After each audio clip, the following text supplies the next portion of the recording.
இயற்கை சார்ந்து வாழ யாருக்கு தாங்க பிடிக்காது? எனக்கு ரொம்ப பிடிக்குங்க. நிறைய என்னை சுத்தி இயற்கை சார்ந்து இருக்கும்போது எவ்வளவு சந்தோஷமா இருக்கும்ல. அதே மாதிரிதாங்க நான் யூஸ் பண்ற ப்ராடக்ட்டும் இயற்கை சார்ந்து இருக்கணும்னு நான் நினைப்பேன்.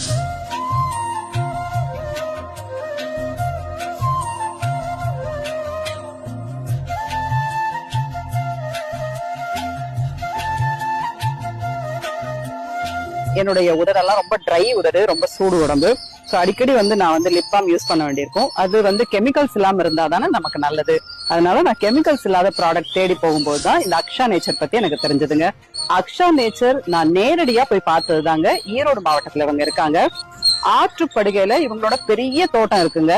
நிறைய மருதாணி செடிகள், செம்பருத்தி செடி, கருவேப்பிலை, இவங்களுடைய ப்ராடக்ட்ல யூஸ் பண்ற நிறைய ரா மெட்டீரியல்ஸ் இவங்களுடைய தோட்டத்திலே தாங்க விளையுது. நம்ம தீபாவளிக்கு தானே எண்ணெய் தேய்ச்சி குளிப்போம். இப்பெல்லாம் எங்க எண்ணெய் தேய்ச்சி குளிக்கிறோம்? தீபாவளி எண்ணெய் தேய்ச்சி குளிக்கிறோம் இல்லையா?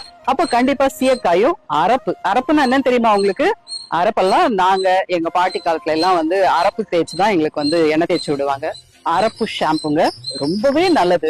சீயக்காயோட சேர்த்து இந்த அரப்பும் சேர்த்து குளிக்கும் போது தலை ரொம்ப நல்ல வாசனையா இருக்கும். கிட்டத்தட்ட 2 வருஷமா இந்த ஷாம்பு தாங்க நான் யூஸ் பண்றேன். இப்ப தீபாவளிக்காக என்ன ப்ராடக்ட் அக்ஷா நேச்சர்ல இருந்து வாங்கினாலும் ஒரு ப்ராடக்ட் வாங்கினா ஒரு ப்ராடக்ட் ஃப்ரீங்க.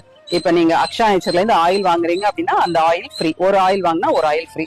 பட் அரப்பு ஷாம்பு மட்டும் ரொம்ப ப்ரெஷியஸ் அப்படிங்கறதுனால 2 அரப்பு ஷாம்பு வாங்குனீங்கன்னா ஒரு அரப்பு ஷாம்பு ஃப்ரீ.